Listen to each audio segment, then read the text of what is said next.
Hello everyone. Shri nursing academy के YouTube channel में आपका स्वागत है। आज आरआरबी और नोट सेट के लिए कुछ इंपॉर्टेंट क्वेश्चंस हैं जिनको हम डिस्कस करेंगे।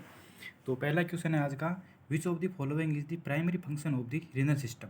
रीनल सिस्टम का जो प्राइमरी फंक्शन है वो क्या है। तो पहला ऑप्शन है blood sugar regulation, second option है fluid and electrolyte balance, third option है production of insulin, fourth option है स्टोरेज ऑफ बाइल। तो इसका राइट आंसर होगा फ्लूइड एंड इलेक्ट्रोलाइट बैलेंस। तो रीनल सिस्टम है जो किडनी है उसका मेन फंक्शन जो फ्लूइड बैलेंस है उसको मेंटेन करता है और इलेक्ट्रोलाइट को भी मेंटेन करता है। तो दूसरा क्वेश्चन है which electrolyte imbalance is commonly associated with diarrhoea. Diarrhoea के साथ में मोस्ट कॉमन कौन सा जो इलेक्ट्रोलाइट है वो इम्बेलेंस हो जाता है। हाइपरकैलेमिया, हाइपोकैलेमिया, हाइपरनेट्रीमिया और हाइपरकैल्सीमिया। तो इसका राइट आंसर है हाइपोकैलेमिया। पोटेशियम का ज़्यादा लॉस हो जाता है डायरिया के अंदर, तो इसलिए इसमें इम्बेलेंस हो जाता है, हाइपोकैलेमिया हो जाता है। थर्ड क्वेश्चन है which of the following condition is characterised by a deficiency of insulin production by the pancreas.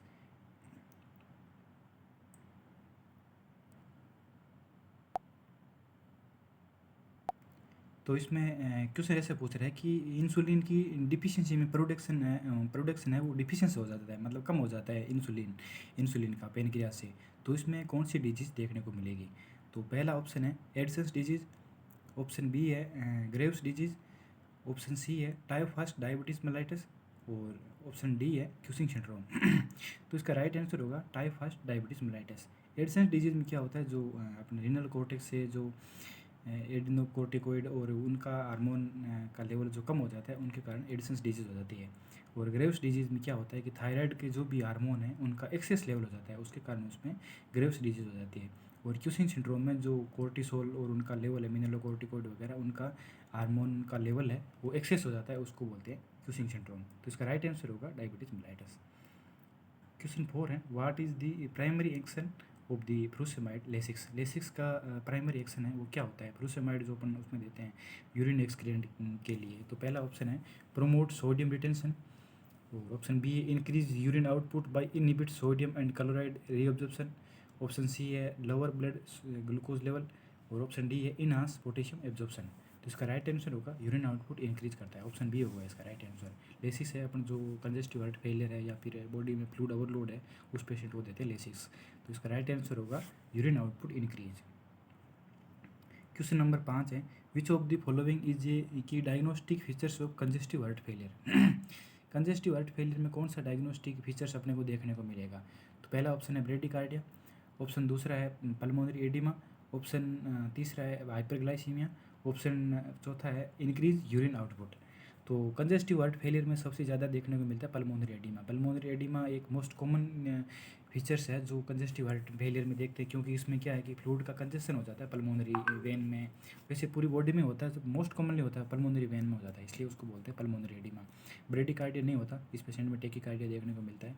और हाइपरग्लाइसीमिया अनरिलेटेड है, जिसमें कंजेस्टिव हार्ट फेलियर में नहीं देखने को मिलता।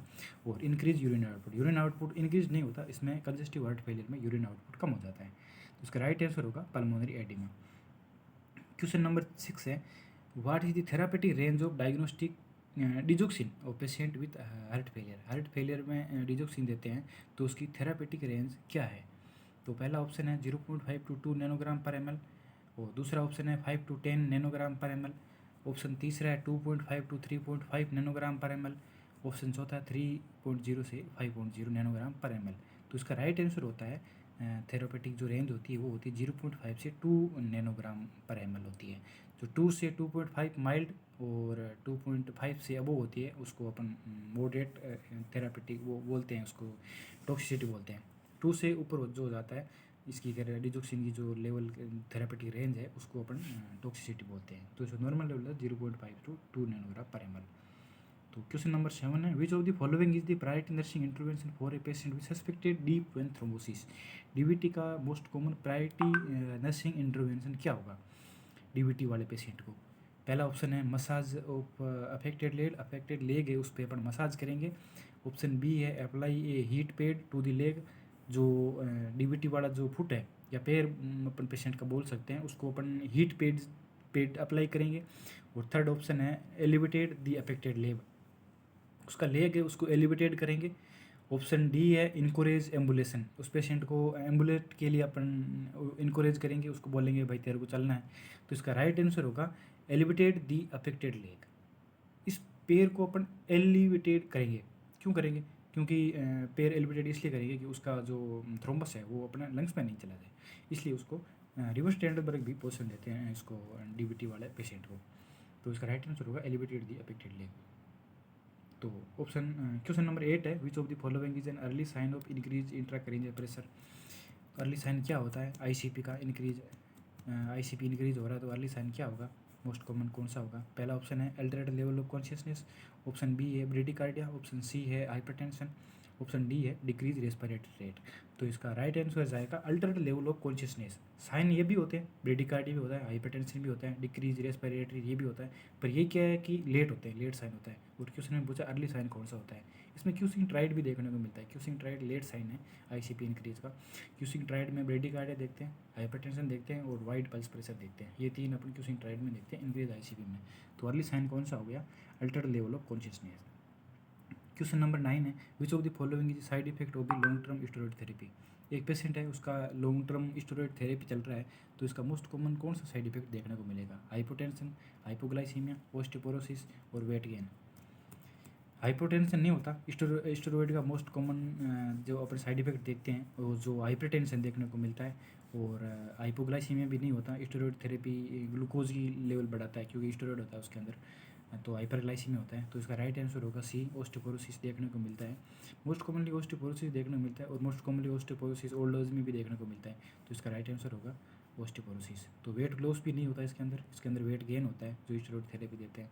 तो वेट लॉस नहीं होता, वेट लॉस की जगह वेट गेन होता है। तो इसका देख लो, एक हाइपरटेंशन हो गया और हाइपरग्लाइसीमिया हो गया, ऑस्टियोपोरोसिस हो गया और वेट गेन होता है। ये सब स्टेरॉइड थेरेपी के साइड इफेक्ट होते हैं। तो लास्ट क्वेश्चन है आज का अपना।